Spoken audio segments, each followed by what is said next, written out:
बिस्मिल्लाहिर्रहमानिर्रहीम।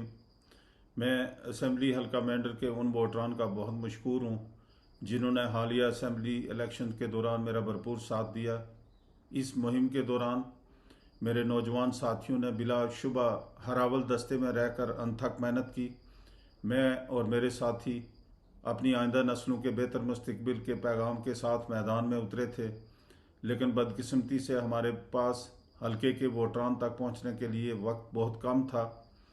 3 हफ्तों के दौरान घर घर पहुंचना तो दरकिनार, मोहल्लों, बस्तियों, हत्ता के निसफ के करीब गाँव तक भी हम नहीं पहुंच सके, जिसका मुझे मलाल है। जिन लोगों के साथ हमारा मुकाबला था, एक आध को छोड़कर उन सब का मुश्तरका मिशन हमें शिकस्त से दो चार करना था।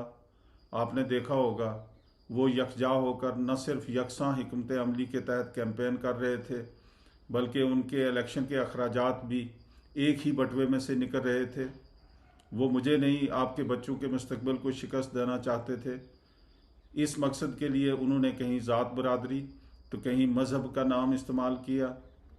कुछ बहरूपियत तो इलेक्शन के ज़रिए उम्मत रसूल को यकजा करने का दावा करते रहे और इस मकसद के लिए अपनी बेपर्दा ख़वातीन को दिन रात लोगों के घरों में भेजते रहे। उनके नज़दीक ईमान की हिफाजत सिर्फ वही लोग कर पाए जिन्होंने उन्हें वोट डाला। कुछ लोग ऐसे भी हमारे खिलाफ बरसरे पैकार थे जिनकी पैदाइश का मकसद ही हर इलेक्शन में हिस्सा लेना और आपके मुस्तकबिल के साथ खिलवाड़ करना रहा है। कुछ लोगों को तो आपने हकीर रकम के इवज़ वाबस्तगियाँ तब्दील करते भी देखा होगा। शायद उन्हीं के लिए किसी ने कहा है, कौम फ़रोख्तंद वचे अर्ज़ां फ़रोख्तंद। मुझे फ़ख्र है कि मेरे साथियों और नौजवानों ने अपनी इनफरादी और इज्तमाही हमीयत, गैरत, इज़्ज़त नफ्स, असूली मौक़िफ़ और नस्बुल ऐन के साथ कोई समझौता न होने दिया। मुझे एहसास है कि हमारे सादालो लोगों की एक बड़ी तादाद इस तहसाली टोले के दाम में सिर्फ इस वजह से आ गई कि गुज़श्ता 5 बरस के दौरान जब हम ST दर्जा के हसूल के लिए मसरूफ़ अमल रहे, मैदान खाली देखकर ये लोगों को गुमराह कुन प्रोपेगेंडा का शिकार बनाकर उनसे ताउन का हल्फ लेते रहे। ऐसे लोगों के अंदर एहसास ज़ियां और पछतावा जल्द या बदेर आपको देखने को मिलेगा, लेकिन लम्हों की खता सदियों की सज़ा का मौजब बना करती है।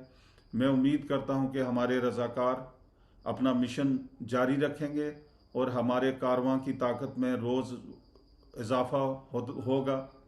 इस मौका पर मैं पीर पंचाल खिता के दीगर असम्बली हलकों के उन लोगों का भी मशकूर हूँ जिन्होंने अपने अहद की पासदारी की, लेकिन गुमराह कुन मुहिम का शिकार अवाम बाखबर हूँ और मैं उनसे उम्मीद करता हूँ कि उनके अंदर भी अपनी ज़िम्मेदारी का एहसास बेदार होगा। आइए हम एक बेहतर मुस्तकबिल का आगाज़ आज ही से करें। मैं इस मौका पर यह भी उम्मीद करता हूँ कि दूसरे इलाकों के साथ साथ आइंदा हुकूमत पीर पंचाल के पहाड़ी, गुज्जर और कश्मीरी भाइयों के साथ भी इंसाफ करेगी। बहुत शुक्रिया।